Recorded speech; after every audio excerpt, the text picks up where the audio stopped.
বিরাজ দত্তর বিরাট রমরমা অবস্থা। বীরভূমে দুটো কোল্ড স্টোরেজ, বর্ধমান বড়বাজার লাইনে 3টে ট্রাক, মেচেদায় আলুর গোডাউন, ওল্ড দীঘায় হোটেল। এর ওপর পুরুলিয়া বাঁকুড়া বর্ডারে খানিকটা জঙ্গল ইজারা নেওয়ার কথা প্রায় ফাইনাল। কেন্দু পাতার ব্যবসা হবে। এই ব্যবসায় বিরাট লাভ। সব মিলিয়ে ধুন্ধুমার কাণ্ড। লোকে বলে বিরাজ দত্তর বুদ্ধি খুব না হলে ধুন্ধুমার কাণ্ড ঘটানো যায় না। কথাটা ঠিক, তবে পুরো ঠিক নয়। বুদ্ধি অনেকেরই থাকে, কিন্তু তারা সবাই বিরাজ দত্তর মতো হতে পারে না। আসলে বুদ্ধির সঙ্গে মানুষটার অতিরিক্ত একটা গুণ আছে। ওই গুণ সবার থাকে না। গুণটা হলো উনি মানুষ চিনতে পারেন বলেই এই গোপন কাজটা করার জন্য তিনি গঙ্গাকে বেঁচেছেন। বিরাজ দত্তর হেড অফিস বর্ধমানে।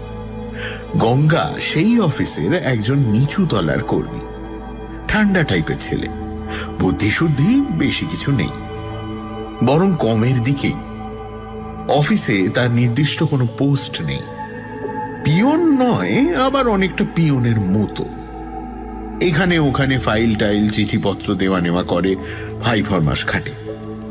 মালিক কোথাও ব্যবসার কাজ দেখতে গেলে সঙ্গে সঙ্গে যায়, সেখানে থাকা খাওয়ার বন্দোবস্ত দেখে। তাকে কখনোই বড় বা জটিল কোনো কাজের দায়িত্ব দেওয়া হয় না। ঝুঁকি কে নেবে? আসলে প্রতিটা কাজের জায়গাতেই এলেবেলে গোছে 2-1 থাকে, যাকে বেশিরভাগ মানুষ পছন্দ করে না। গঙ্গা অনেকটা সেই রকম।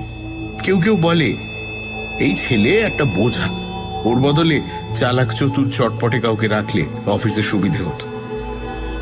অন্যরা পছন্দ না করলেও গঙ্গাকে পছন্দ করেন খোদ বিরাজ দত্ত।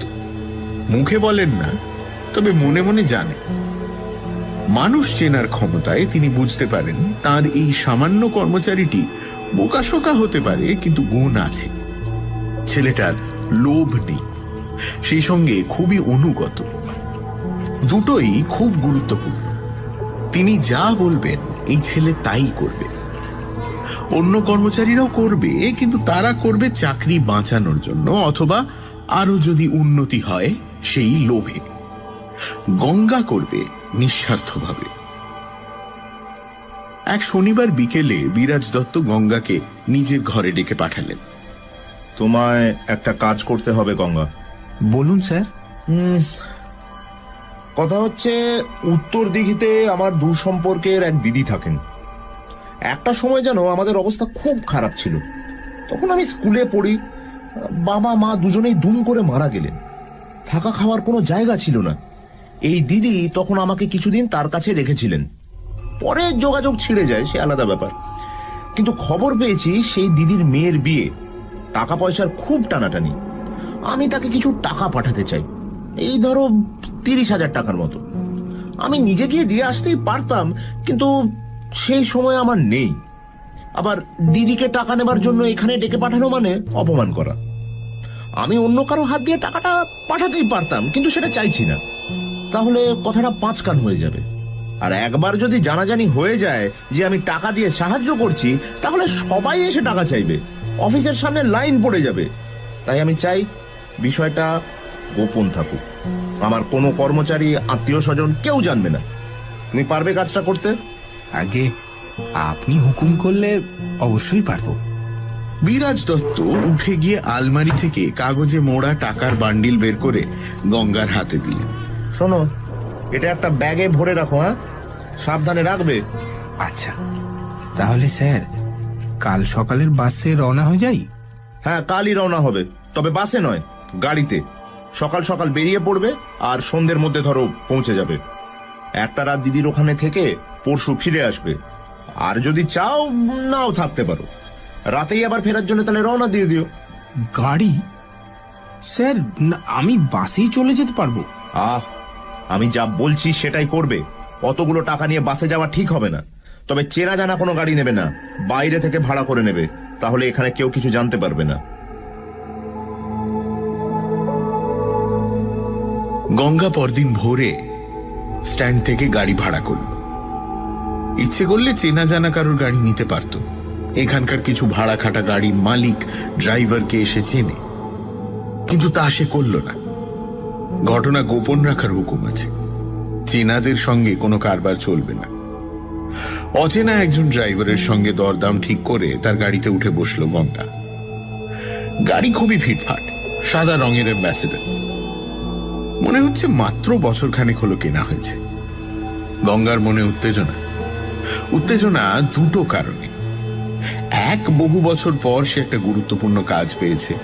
এই কাজ ঠিক মতো করে তাকে প্রমাণ করতে হবে যে সে মোটেও এই লেভেলে ছেলে নয়। সেরকম দায়িত্ব পেলে পালন করতে সে জানে। আর 2 নম্বর হলো, খোদ মালিক তাকে বিশ্বাস করেছে। বিশ্বাস না করলে এতগুলো টাকা তার হাতে তুলে দিত না। বিরাজ দত্তর প্রতি কৃতজ্ঞতায় তার মন ভরে উঠল। চলন্ত গাড়ির পেছনে বসেই বিরাজ দত্তর উদ্দেশ্যে সে কপালে হাত ঠেকাল। হাইওয়ে দিয়ে ঘন্টাখানেক ছোটার পরই ফিটফাট গাড়ি গোলমাল করল। ড্রাইভার ছোকরা গাড়ি থামিয়ে ইঞ্জিন পরীক্ষা করে বলল, স্যার, কার্বুরেটরে সামান্য সমস্যা হয়েছে, তার কোনো চিন্তা করবেন না, এমনি ঠিক হয়ে যাবে।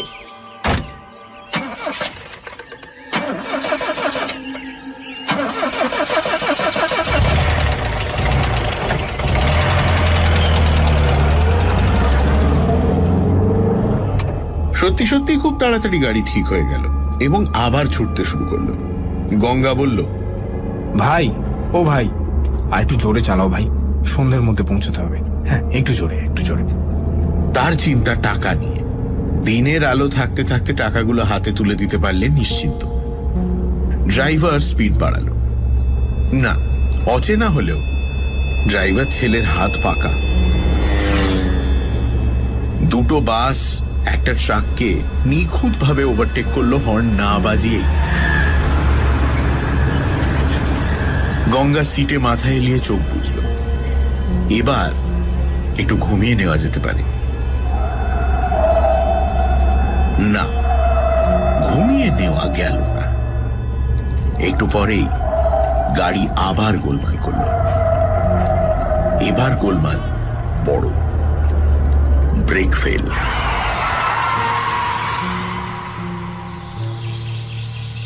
না, দেব না। মানুষটা মুখ না তুলেই কথা বলল। তারপর যেমন কাজ করছিল করতে লাগলো নিজের মনে। গঙ্গা চুপ করে দাঁড়িয়ে রইল পেছনে। কাজ বলতে হ্যারিকেন পরিষ্কার।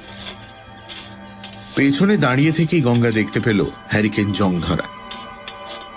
মাথার কাছে সামান্য কাত হয়ে আছে। মনে হয় তুবড়ে গেছে। কাজ অতি সামান্য, কিন্তু আয়োজন বিরাট। হ্যারিকেনের বিভিন্ন অংশ খুলে ফেলা হয়েছে। চিমনি, হাতল, তেল ভরার মুখ, সলতে সব।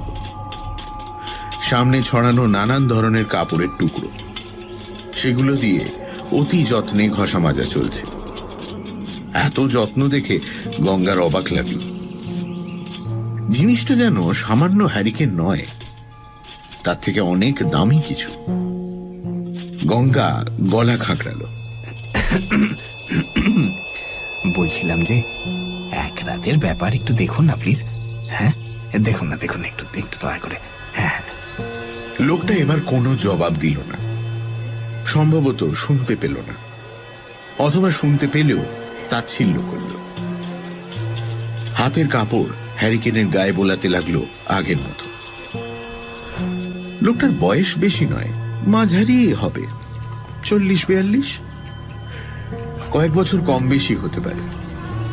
সাজ পোশাকটা অন্যরকম, ঠিক এই জঙ্গলে জায়গার সঙ্গে মানানসই নয়।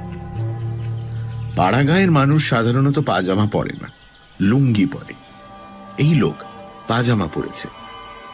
পায়ের কাছে নীল বর্ডার দেওয়া সাদা পাজামা, গায়ে কুর্তার মতো জামা, দুটোই কাঁচা, ধূপদুরস্ত। পোশাক দেখেই বোঝা যাচ্ছে লোকটা এ বাড়ির হাবি জাবি কেউ নয়। সম্ভবত বাড়ির মালিক। মালিক না হলে মালিকের খুব কাছের কেউ তো বটেই। কথাবার্তার ঢংও সেরকম। ধমক দেওয়ার ভঙ্গি। গঙ্গা গলায় কাকুতি মিনতির ভাব এনে বলল, দাদা, আমি কাল সকাল হতে না হতেই চলে যাব। একটা রাতের ব্যাপার। শুনলাম যে প্রথম বাস 6টার সময়। সে 6টা হোক 5টা হোক, আমাকে তো ধরতেই হবে। কাল সকালেই চলে যাব দাদা।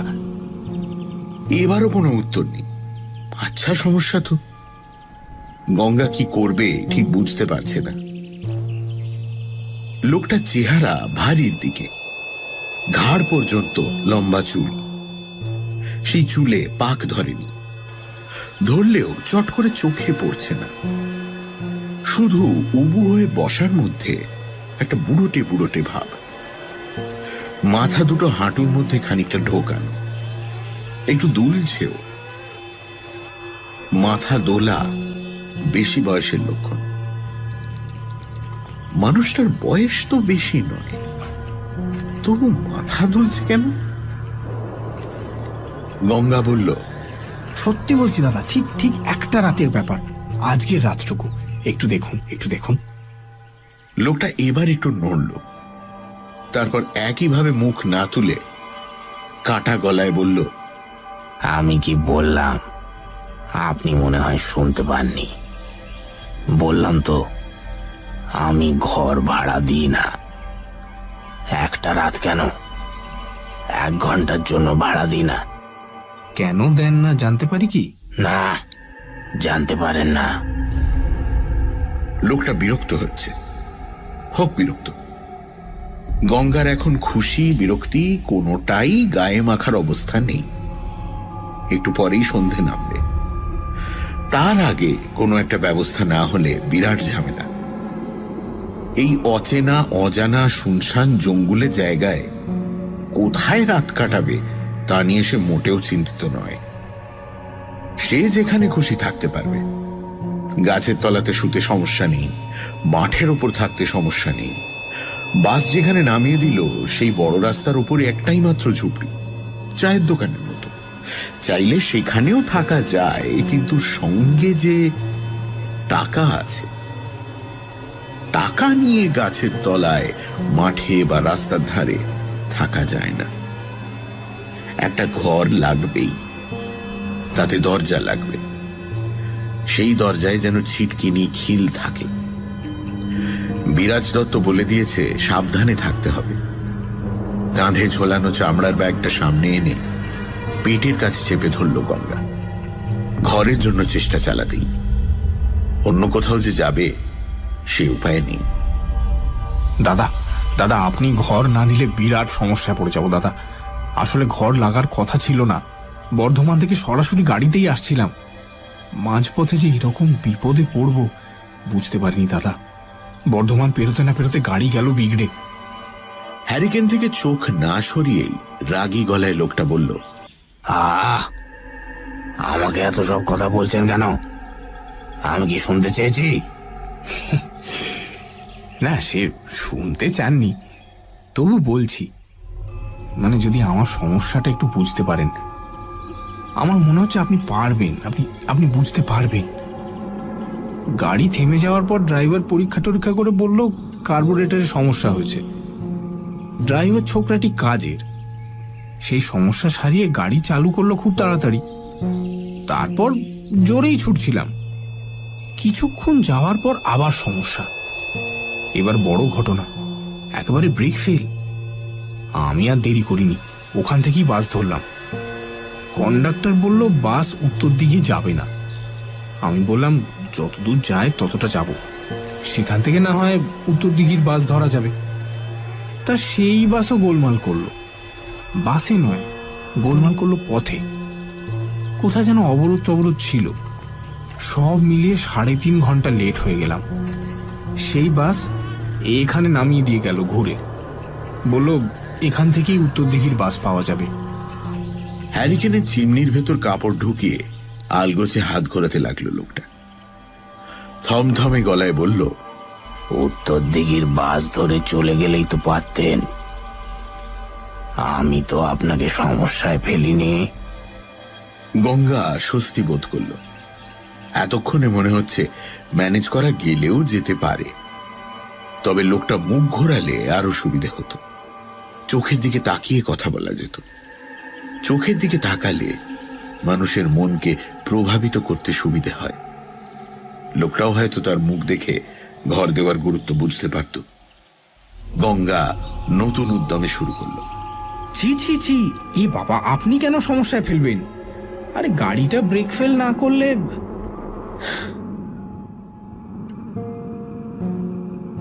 শেষ বিকেলের হলদেটে মরা আলো এসে পড়েছে উঠোনে। সেই আলোর মধ্যে একটা থমথমে ভাব। উঠোনের একদিকে লম্বা ছায়া, টিনের চালার ছায়া, চারপাশে জঙ্গলের মতো ছড়িয়ে ছিটিয়ে থাকা গাছপালাগুলো চুপচাপ। ওরা কি একটু বেশি চুপচাপ, নাকি এসব জায়গায় এমনটাই হয়? ভাঙা লোহার গেট খুলে ঝোপঝাড় টপকে ঢুকতে ঢুকতেই গঙ্গা বুঝেছিল বাড়িটা অন্য রকম। লম্বাটে টিনের চালের সামনের দিকটা ঢালু হয়ে এসেছে। খানচারেক ঘর, অনেকটা স্কুল বাড়ির মতো। একটা ছাড়া সব ঘরে তালা ঝুলছে।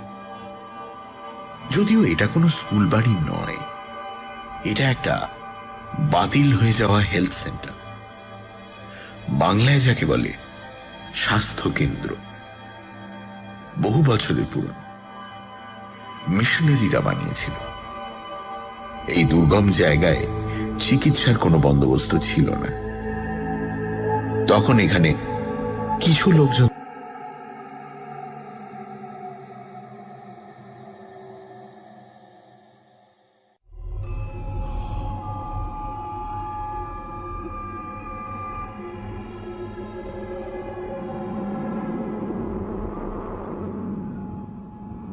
মাস দুদিন হলো আবার একজনকে এই বাড়িতে দেখা যাচ্ছে। গঙ্গাকে এত খবর দিয়েছে বাস রাস্তার ধারে একমাত্র চায়ের দোকানটা যে আছে তার মালিক। দোকান না বলে ঝুপড়ি বলা উচিত। তাকে নামিয়ে চলে যাওয়ার সময় বাসের কন্ডাক্টর বলল, উত্তর দিঘির বাস তো এখান থেকেই পাবে। এটা হলো ইটাকান্ডির মোড়। যাও, ওই ওই ওই চায়ের দোকানে গিয়ে বসে থাকো, বাস আসবে, এলে উঠে যাবে, কেমন?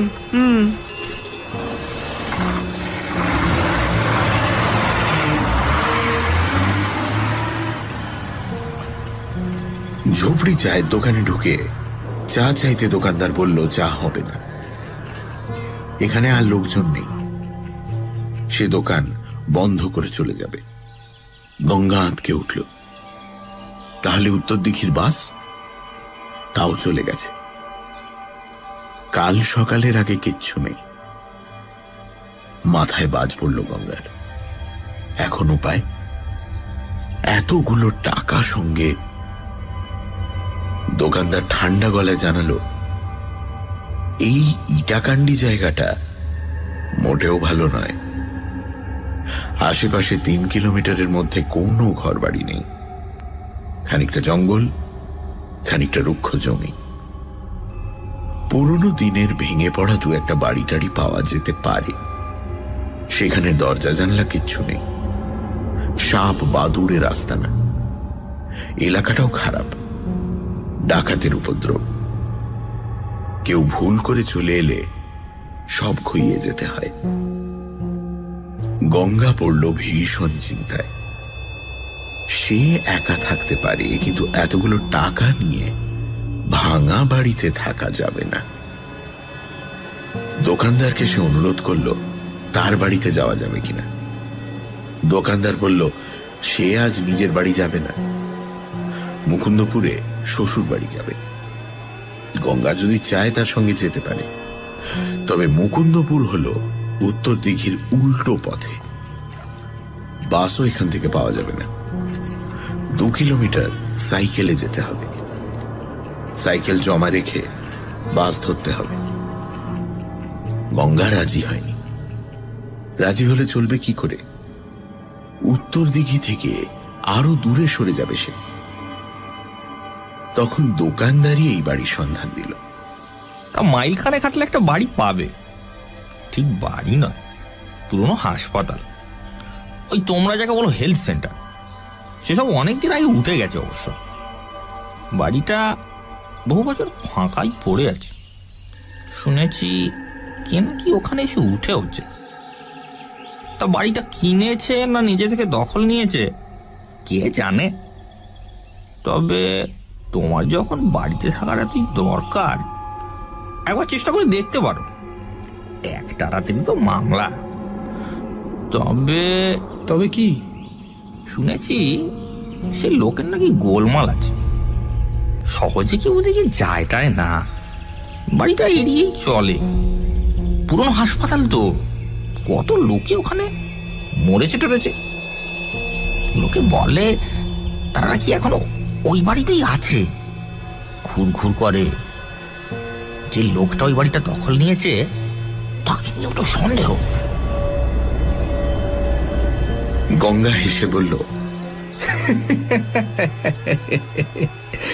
ভূতের কথা বলছো নাকি ভাই? না, ওসবে আমার ভয় নেই। আগে ছিল, এখন আর নেই। যে কাজে বেরিয়েছি তাতে ভূতের চেয়ে চোর ডাকাতের ভয় বেশি, কি বুঝলে? দোকানদার ভুরু কুচকে বলল, সেটাই তো সমস্যা। শুনেছি ডাকাতরাও ও বাড়ির দিকে পা বাড়ায় না, কারণ বলতে পারবো না। মনে হয় তারাও ভয় পায়। গঙ্গা তখনই মনে মনে ঠিক করলো সে এই পুরো হেলথ সেন্টারেই রাত কাটাবে। যে লোক আছে তাকে ম্যানেজ করবে। প্রথমে কাকুতি মিনতি করবে, কাজ না হলে টাকার লোভ দেখাবে। মাঠ, জঙ্গলি পথ, ইট পাথরে ঢাকা রেল লাইন পেরিয়ে শেষ পর্যন্ত বাড়িটায় হাজির হলো। গঙ্গা এবার গলা তুলে বলল, বলছি ভাড়া যে টাকা বলবেন তাই দেব। 100, 200, 250, যা বলবেন। পেছনে ফিরে বসা লোকটা হিসহিসে গলায় বলল, টাকার লোভ দেখাচ্ছ? টাকার লোভ? তোমার তো সাহস কম নয় ছোকরা। আপনি থেকে তুমি সম্বোধনে নেমে গেছে লোকটা। নিশ্চয়ই খুব লেগেছে। রাগুক। গঙ্গাও মরিয়া হয়ে উঠেছে। অনেকক্ষণ হয়ে গেল, এবার এসপার ওসপার কিছু একটা হওয়া দরকার। একই পথে এত ঝামেলা, তার উপর টাকাটাও যদি ঠিক জায়গায় পৌঁছে না দেওয়া যায় তাহলে সব যাবে। বিরাজ দত্তর কাছে মুখ দেখানো যাবে না, অফিসে জানাজানি হবে, সবাই বলবে একে কাজটা দেওয়াই ভুল হয়েছে। দেখো ব্যাটা নিজেই টাকাগুলো হাতিয়ে বসে আছে। গঙ্গা গলা খাঁকড়ালো আবার, তারপর বলল, তা দাদা, সাহস একটু বেশি আমার। আগে ছিল না, এখন হয়েছে। বড় একটা কাজের দায়িত্ব পেয়েছি কিনা, ভয় পেলে চলবে কেন? কথা শেষ করে সহজভাবে হাসার চেষ্টা করলো গঙ্গা। লোকটা এবার হ্যারিকেন মোছা বন্ধ করল, পেছন ফেরা অবস্থাতেই বলল, বাহ, কথাটা তো নতুন শুনছি। ভয় পায় না এমন কাউকে তো আজকাল চোখেও পড়ে না। সত্যি তুমি ভয় পাও না? কথাটা বলার মধ্যে মৃদু ঠাট্টার সুর রয়েছে। গঙ্গা দাঁত কামড়ে বলল, বললাম যে আগে পেতাম, এখন পাই না। শুনি আমাকেই তো সবাই ভয় পায়, এমনকি চোর ডাকাতও পায়।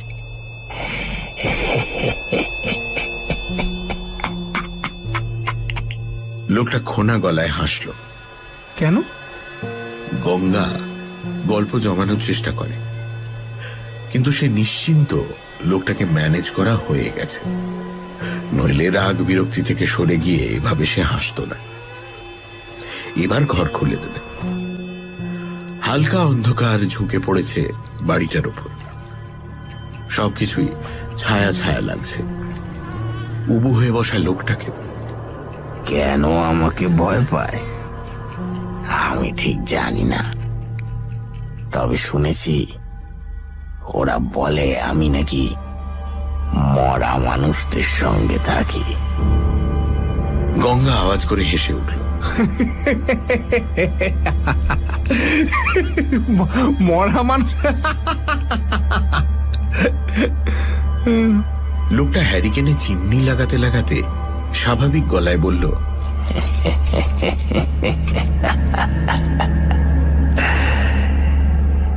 এসো না ছোকরা, কথাটা পুরো মিথ্যে নয়। এই বাড়িতে অনেক মানুষ যেমন চিকিৎসা পেয়ে বেঁচেছে, তেমনি মরেছেও অনেকে।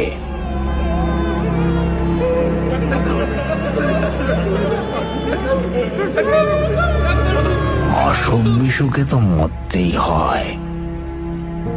সব আত্মা যেতে পারেনি, তারা এখানেই থাকে, আমার সঙ্গে থাকে। আমি নাকি বাড়িটা কিনেছি ওদের সঙ্গে থাকবো বলে।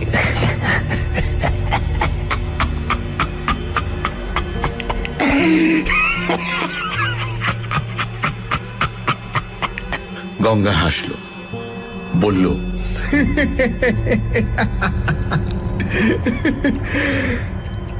আমিও থাকবো। হাসি থামিয়ে লোকটা খানিকটা আপন মনে বলল, বুঝতে পেরেছি, খানিকটা দেরি হলো এই যা। বলছি, আপনি কি আমাকে একটা ঘর খুলে দেবেন? অন্ধকার তো হতে চললো। হ্যাঁ, দেব দেব, তবে দাঁড়াও, আর একটু অন্ধকার হোক।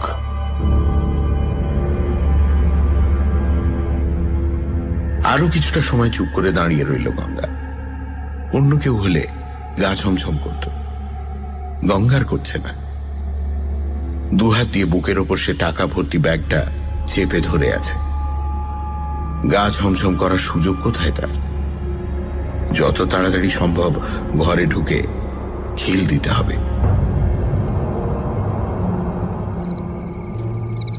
অন্ধকার ঘন হচ্ছে। কোথায় যেন পেঁচার মতো কি একটা ডেকে উঠল তীক্ষ্ণ গলায়। পাশের ঝাপসা গাছটা থেকে ঝটপট আওয়াজ করে উড়ে গেল কোনো রাত পাখি। কটা বাদুড় গোঁত্তা মেরে চলে গেল বারান্দায়। চাপ চাপ অন্ধকার ফেলে গেল। লোকটা হ্যারিকেনের সব কিছু লাগিয়ে ফেলেছে, এবার নিশ্চয়ই জ্বালাবে। না, জ্বালালো না, হাতলটা ঝুলিয়ে ধরল শুধু। হঠাৎ দেখলে মনে হচ্ছে খানিকটা অন্ধকার হাতে নিয়েছে। লোকটা উঠে দাঁড়িয়ে মুখ ফেরালো। মুখে আলাদা কিছু নেই, আর পাঁচজনের মতোই। অন্ধকারে দেখা যাচ্ছে দিন কয়েকের না কামানো খোঁচা খোঁচা দাড়ি, চোয়ারে গাল, লম্বা নাক। শুধু চোখ দুটো মারাত্মক, ভয়ঙ্কর, গর্তে ঢোকা, জল জলে। মনি দুটো নড়ে না, পাথরের মতো। পাতাও নেই নাকি? গা শিরশির করে ওঠে। মনে হয় এই চোখ মানুষের নয়, এই চোখ অন্য কিছু, অন্য কারুর। লোকটা ঠোঁটের কোণায় একটু হাসি। গঙ্গাও হাসল। এসো, তোমার জন্য ঘর খুলে দি, এসো। লোকটার গলায় আতিথেয়তার সুর। যে খানিকক্ষণ আগেও রেগে বিরক্ত হয়ে গঙ্গাকে তাড়িয়ে দিতে চাইছিল, তার গলাই এখন নরম। এত যত্ন করে কথা বলছে। একেবারে কোণার ঘরটার তালা খুলতে খুলতে লোকটা নিচু গলায় বলল, চিনতে দেরি হয়ে গেল। অন্ধকার না হলে চিনতে পারি না, কিছু মনে করো না।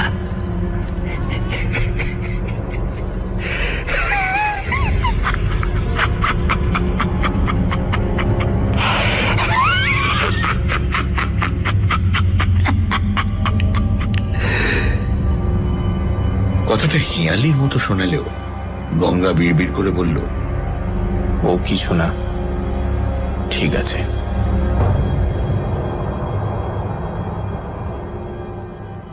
বিরাজ দত্তর কাছে খবরটা পৌঁছতে ঠিক একদিন দেরি হলো। হাইওয়েতে ব্রেক ফেল করা সাদা অ্যাম্বাসেডর গাড়ি ট্রাকে ধাক্কা মেরেছে মুখোমুখি। ড্রাইভার এবং যাত্রী দুজনেই ঘটনাস্থলে মারা গেছে। ড্রাইভারের মুখ বোঝা গেলেও যাত্রীকে চেনা যায়নি। বর্ধমান পুলিশ মর্গে গিয়ে বিরাজ দত্ত তাকে শনাক্ত করলেন। ঘড়ি, মানিব্যাগ, পেন সব পাওয়া গেল, শুধু 30,000 টাকা ভর্তি ব্যাগটা পাওয়া গেল না।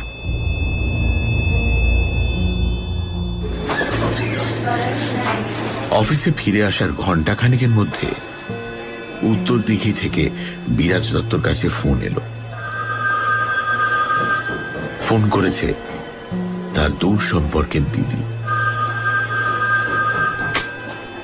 হ্যালো। হ্যালো বিজু, এইমাত্র তোর পাঠানো টাকাটা পেলাম রে। বড় উপকার করলি। টাকার অভাবে মেয়েটার বিয়েটাই আটকে যাচ্ছিল। বিরাজ দত্ত থমথমে গলায় বলল, টাকা পেলে? গঙ্গা দিয়ে গেল? গঙ্গা? গঙ্গা কোথায় দিদি? এই তো মিনিট 20 আগে রওনা দিল। কত বললাম খেয়ে যাও, শুনলই না। বলল গাড়ি দাঁড়িয়ে আছে, বর্ধমান ফিরতে দেরি হয়ে যাবে। চিন্তা করিস না, রাতের মধ্যে পৌঁছে যাবে।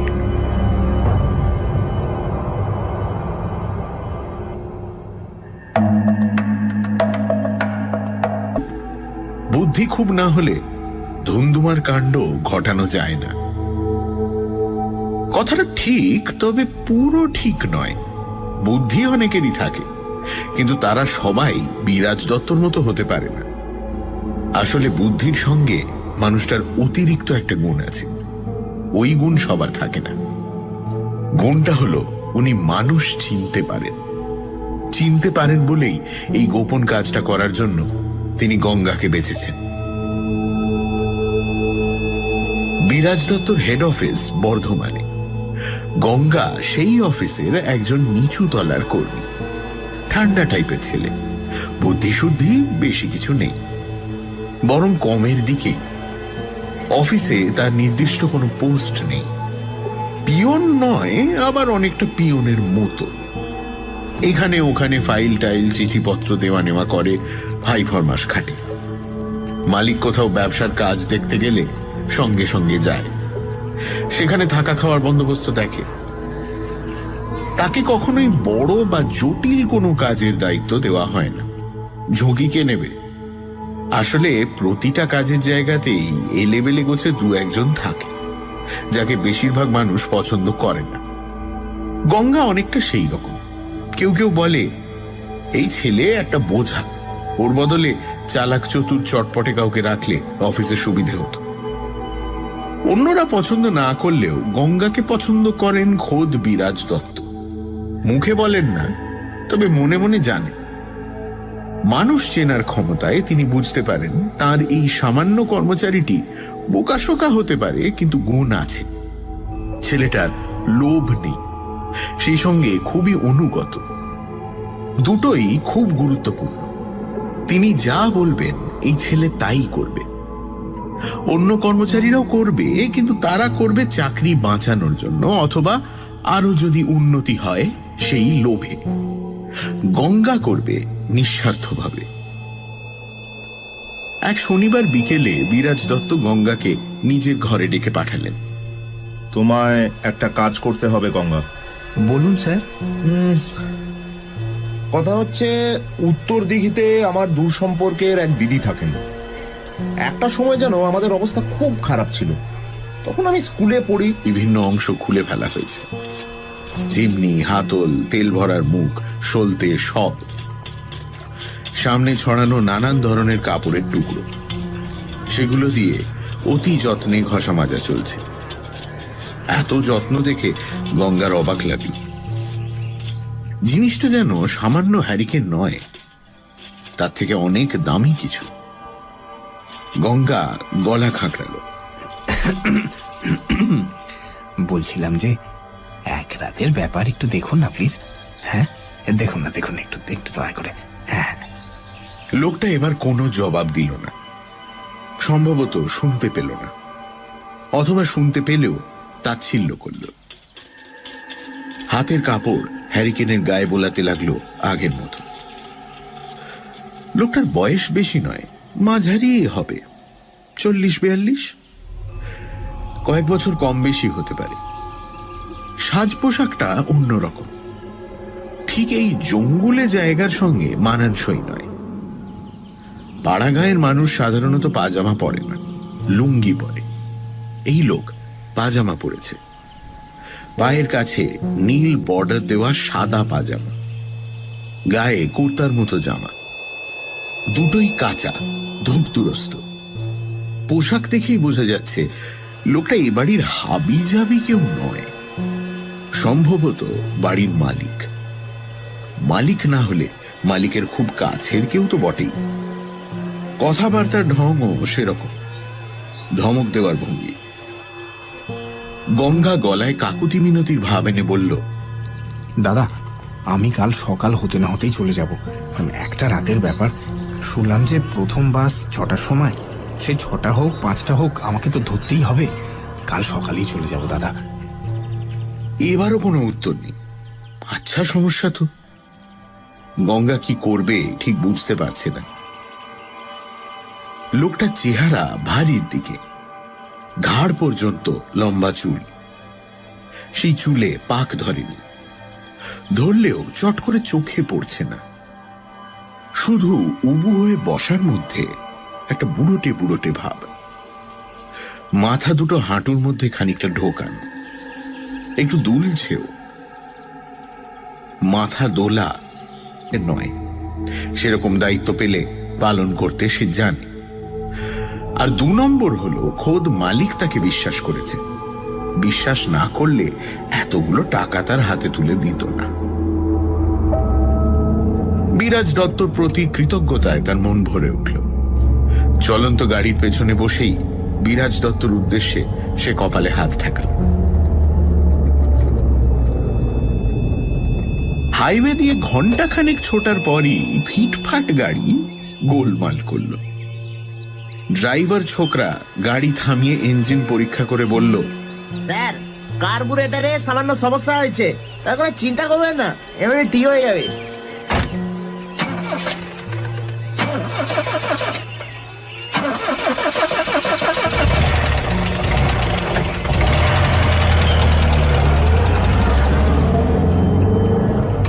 সত্যি সত্যি খুব তাড়াতাড়ি গাড়ি ঠিক হয়ে গেল এবং আবার ছুটতে শুরু করলো।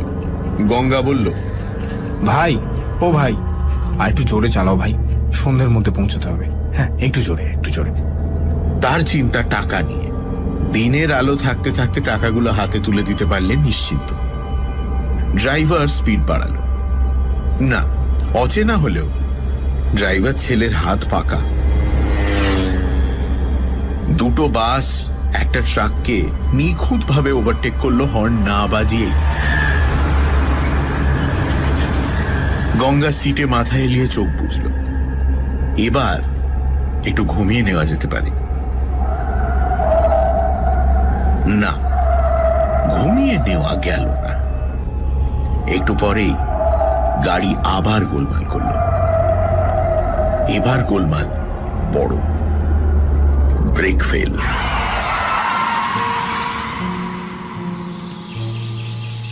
না, দেব না। মানুষটা মুখ না তুলেই কথা বলল। তারপর যেমন কাজ করছিল করতে লাগলো নিজের মনে। গঙ্গা চুপ করে দাঁড়িয়ে রইল পেছনে। কাজ বলতে হ্যারিকেন পরিষ্কার। পেছনে দাঁড়িয়ে থেকেই গঙ্গা দেখতে পেল হ্যারিকেন জং ধরা, মাথার কাছে সামান্য কাত হয়ে আছে, মনে হয় তুবড়ে গেছে। কাজ অতি সামান্য, কিন্তু আয়োজন বিরাট। হ্যারিকেনের বাবা মা দুজনেই দুম করে মারা গেলেন। থাকা খাওয়ার কোনো জায়গা ছিল না। এই দিদি তখন আমাকে কিছুদিন তার কাছে রেখেছিলেন। পরে যোগাযোগ ছিঁড়ে যায়, সে আলাদা ব্যাপার। কিন্তু খবর পেয়েছি সেই দিদির মেয়ের বিয়ে, টাকা পয়সার খুব টানাটানি। আমি তাকে কিছু টাকা পাঠাতে চাই, এই ধরো 30,000 টাকার মতো। আমি নিজে গিয়ে দিয়ে আসতেই পারতাম, কিন্তু সেই সময় আমার নেই। আবার দিদিকে টাকা নেবার জন্য এখানে ডেকে পাঠানো মানে অপমান করা। আমি অন্য কারো হাত দিয়ে টাকাটা পাঠাতেই পারতাম, কিন্তু সেটা চাইছি না। তাহলে কথাটা 5 কান হয়ে যাবে। আর একবার যদি জানাজানি হয়ে যায় যে আমি টাকা দিয়ে সাহায্য করছি, তাহলে সবাই এসে টাকা চাইবে, অফিসের সামনে লাইন পড়ে যাবে।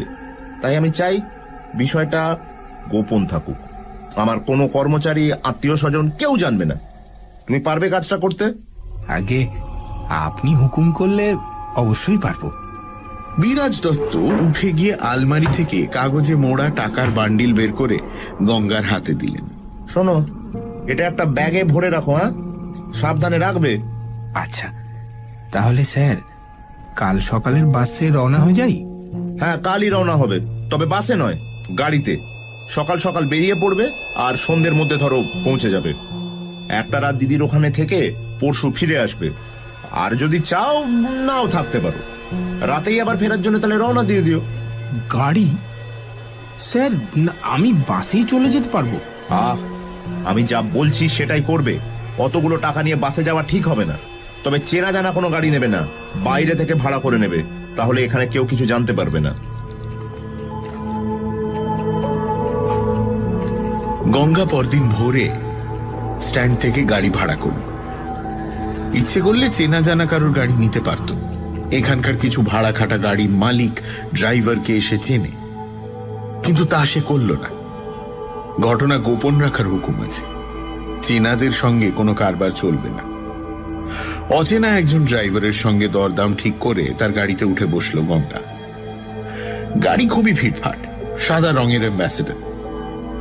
মনে হচ্ছে মাত্র বছরখানেক হলো কেনা হয়েছে। গঙ্গার মনে উত্তেজনা দুটো কারণে। এক, বহু বছর পর সে একটা গুরুত্বপূর্ণ কাজ পেয়েছে। এই কাজ ঠিক মতো করে তাকে প্রমাণ করতে হবে।